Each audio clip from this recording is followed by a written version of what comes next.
Today I'm going to remove this single glaze wooden door from our tiny house and show you how to double glaze it.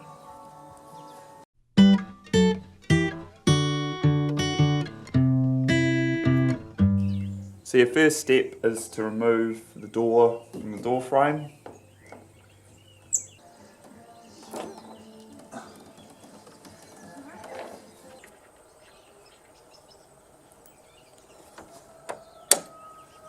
So the next step is to remove this existing single glazing. You could remove all the putty around here and keep the piece of glass. I'm not really that fussed, so I'm just going to smash it and it's way more fun. For this, definitely some eye protection. Some gloves probably isn't silly.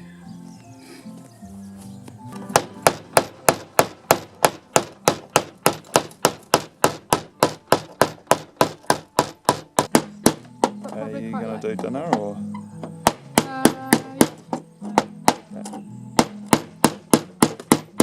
Unless you get an urge. An urge, I might do.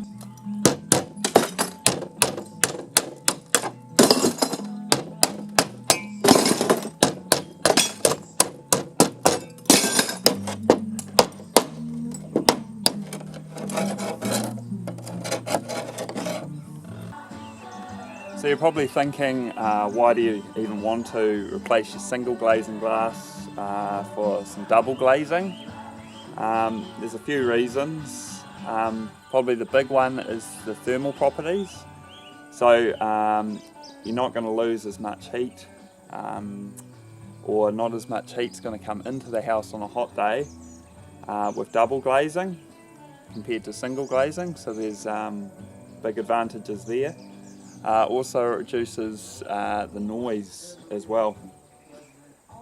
Most modern homes these days will be double glazed, if not triple glazed in some countries. This is a double glazed unit here that I've got specifically made to my size requirements for this particular job. It's made up of basically two sheets of glass, and sandwiched in between there's a spacer. Now this spacer is designed in such a way that it doesn't transmit too much heat through it.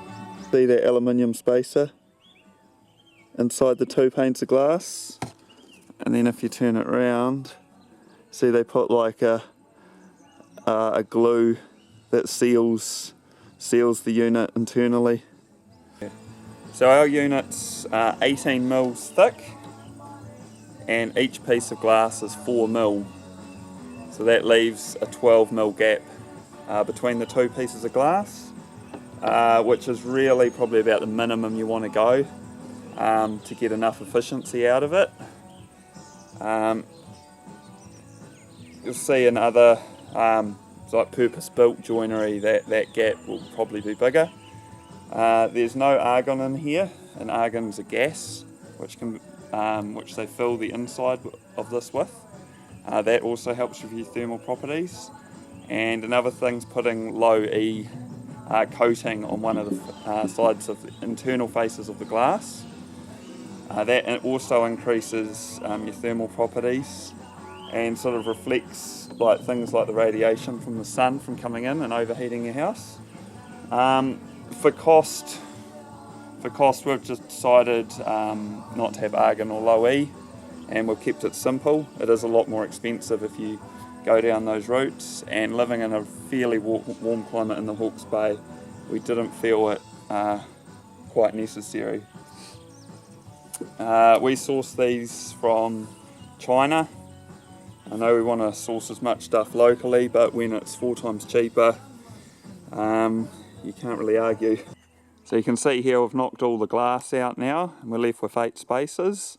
We're running colonial windows and doors throughout the tiny house, as you can see over here. So, and you can see here, this door here is the mirror of the other door I'm working on, and I've already actually double glazed that. She's not finished coat painting yet, but it's all in there, so that's what we're aiming to achieve. So you might be thinking, okay, we've got 8 spaces over there and 2 over here, 4 over here, sorry. How's that going to happen?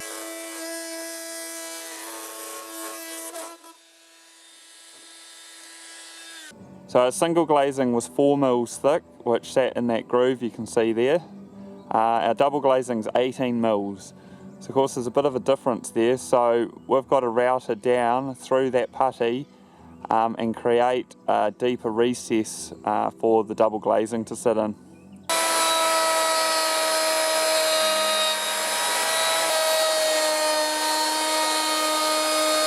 So there's one pass with the router. You can see that's cleaned that up nicely. Just a tip when doing this, don't use your best cutter, because you're most likely going to hit nails and bits and pieces. So after knocking these pieces out, I needed to devise a way to router these bits like this. This is one I've just done from this. So I've just made a bit of a temporary rig here. Underneath is the router, which is mounted to the bottom. And then I've got these framing timber clamped here to act as a guide.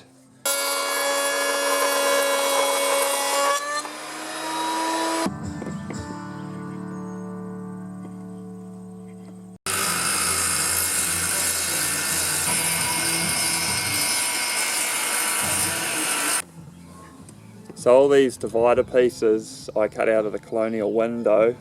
I've modified to make 4 spaces now. I've done some joints like so, a bit of strength.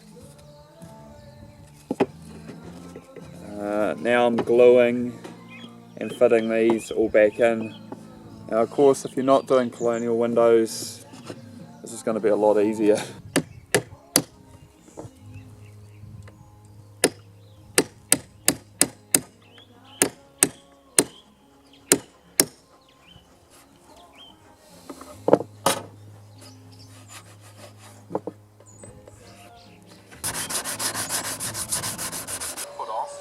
Situation. Would they have had more people streaming it or paying if it was $40? I actually don't know. On Facebook Live, of course, there's lots of other methods that people have been using for years. Just So there's a couple of ways to fit your double glazing into timber windows, a couple of systems that I found. One of them I'm going to call is a wet system, where you stick your double glazing unit in, and basically this is the system that we're not using, so I'm not going to go into great detail, but it's basically siliconed in. So it's using the silicon to keep the water out. The problem I see with this system, not being an expert on the subject, from what I've read, that silicon, as we all know, breaks down over time, so I can see that will compromise your system. The big thing here is that this glazing bar does not want to get wet or sit in moisture or sit in water. That's fundamental, so if we can keep that dry, the system's going to go alright. So the system that I've decided to go with from a lot of research is a dry system. So what we do with that, we put some butyl tape, which I'll show you shortly, down there for the seal. Drop the double glazing unit in, like so. Put some more butyl tape here, which you'll see soon, and then nail some beads in here like this. Now the thing with this system is it is pretty well watertight, but chances are a bit of moisture is going to creep in there at some stage. So this is the bottom of the door in this case, or the window. So as moisture does enter through, say, a gap in here, it'll travel down with gravity, down to the bottom, and I'll just pop that out.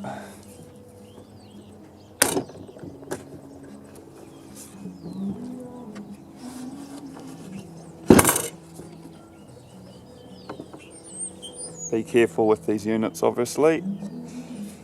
It'll travel down to the bottom, and that's where we've got some venting, some drainage holes.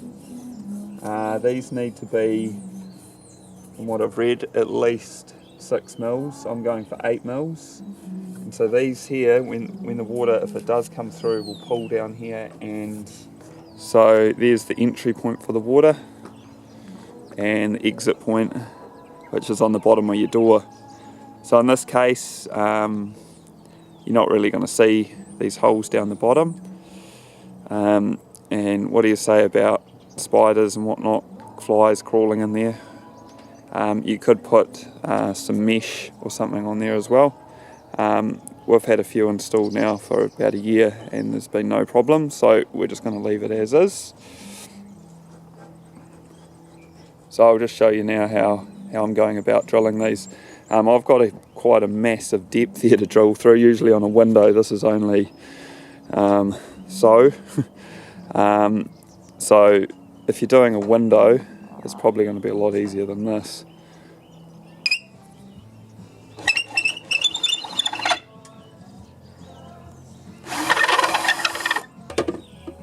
Now, after giving it a good wipe down, you want to use a good quality undercoat such as this Resine Quick Dry. That's to protect all this bare timber that you've exposed. Okay, next stage is to obtain or make some wooden beads to sit here. And what they do is hold the double glazing unit in place and also protect it from moisture penetration. I've chosen, you can get a bit creative here, so I've made my own profile. It looks like so. I've done this by buying this fillet bead from Mitre 10 and chopping it in half down the middle, and then taking this edge off here as well.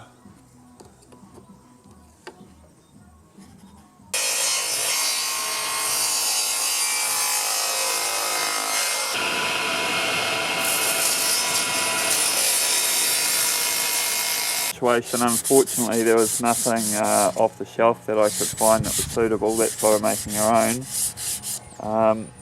This timber here is finger jointed pine machine grade, so it's nice and straight.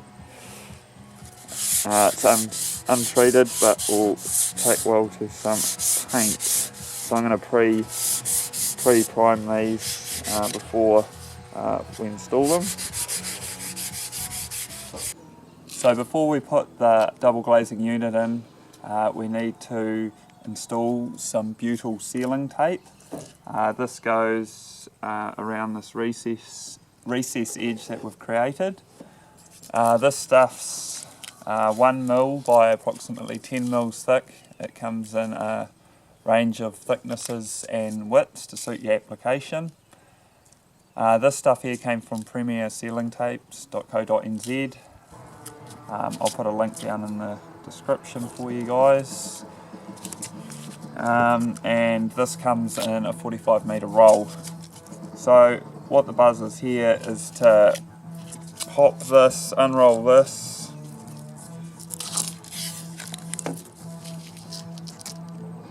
to your desired length. Some scissors work well. Now the best way is to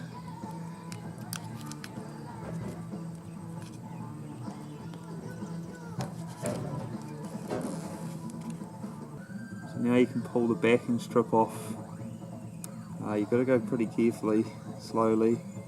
So this Butyl's water resistant. They use it on house roofs and stuff. You can see it's quite sticky and quite malleable, quite elastic sort of stuff. The chickens love the sawdust. So now we've got the Butyl sealing tape installed all the way around the recess. Now the next step is to install a couple of packers at the bottom. So what these are is simply just some plastic cut to shape.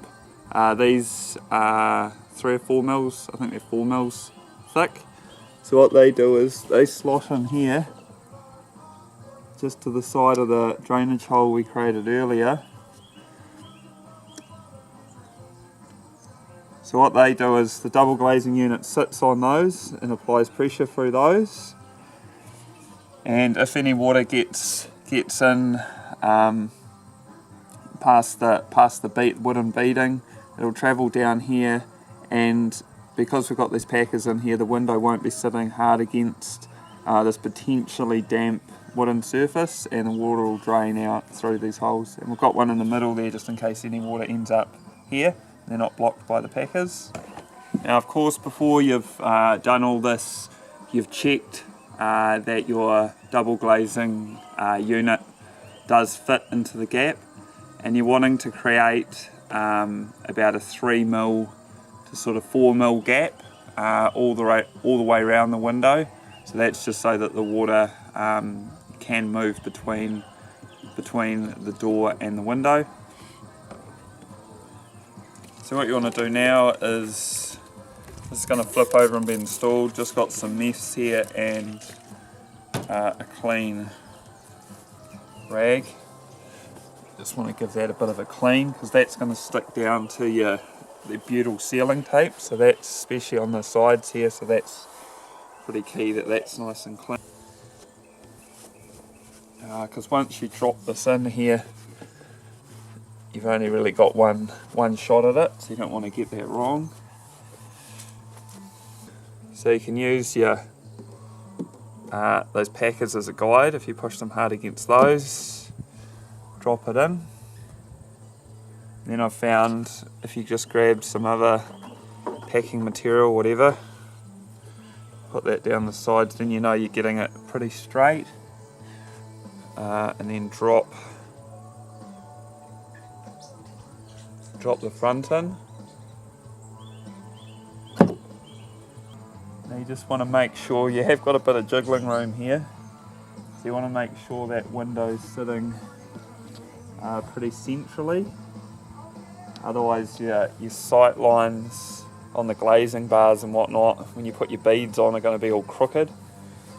You want it just sitting symmetrically in there, so you can sort of jiggle it over a little bit.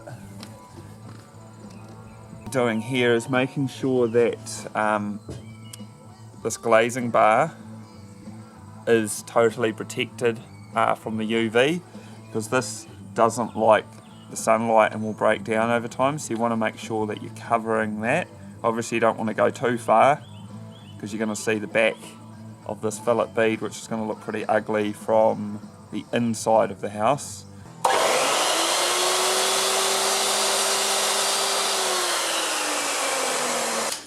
So we're inside now, as we've run out of weekend like usual. So now we've got all these beads all cut to size and all primed, ready to go.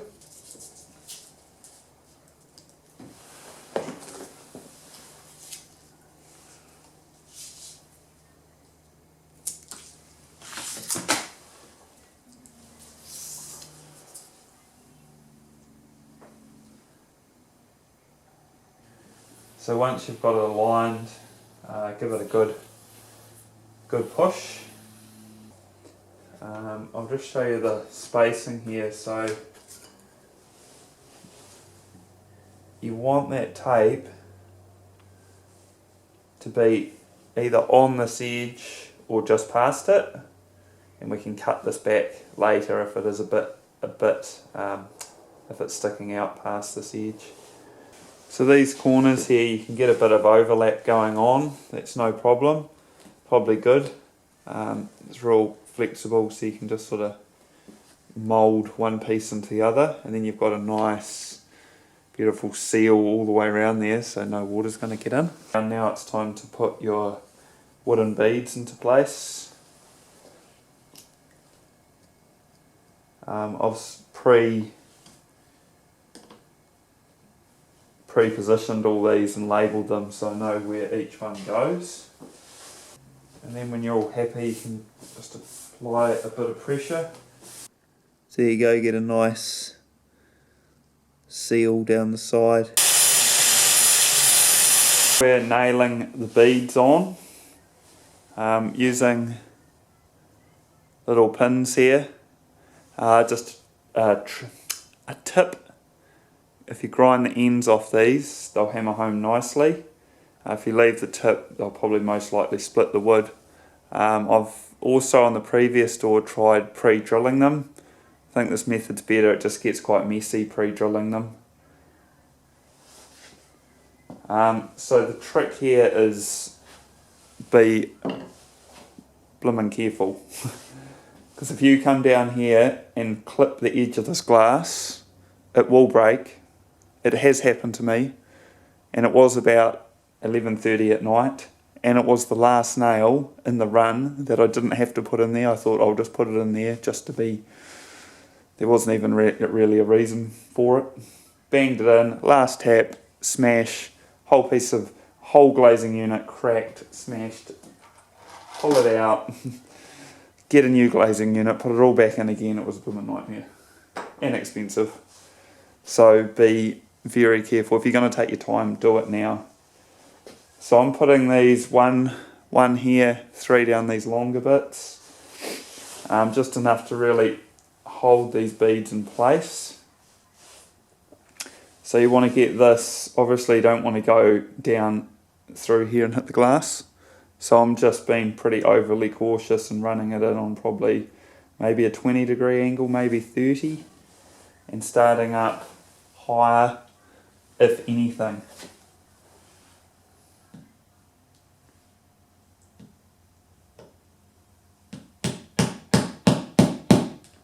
So if this one here now cracks, this is going to make great video.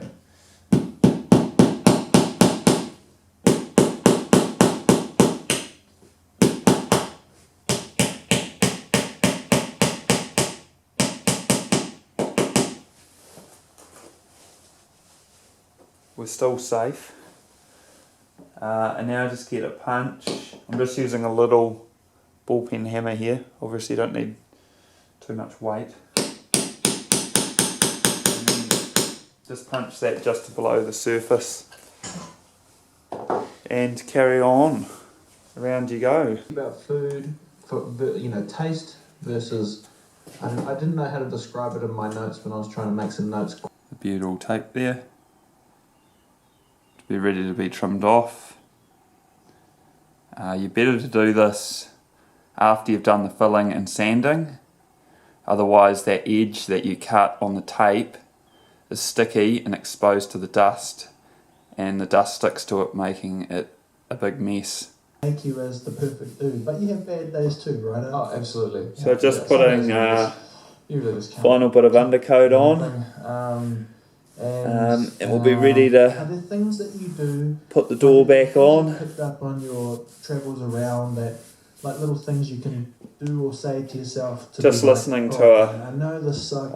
My Kiwi Life podcast. Yeah, absolutely. So little things that help with it's quite good on the old painting. I know that 90% of the time if I'm feeling down, it's because I'll put a link down the bottom. And I know that I just say to myself that day, I'm like, okay, well, you're going to have a good sleep tonight, everything's going to be way better tomorrow. Master painter. So now we've fitted the doors back into the tiny house. So one thing to note is because your double glazing is heavier than single glazing, the weight of your door or window is going to increase. So you may need to beef up your hardware, i.e. your hinges. She's a bit of a task and it's pretty time consuming, but I think the end result, it's all worth it. You got a nice looking finish and a really warm house. So I'd recommend, if any of you guys are thinking about doing this process, just go for it. If you found this video at all interesting, please subscribe and like the video. Cheers guys.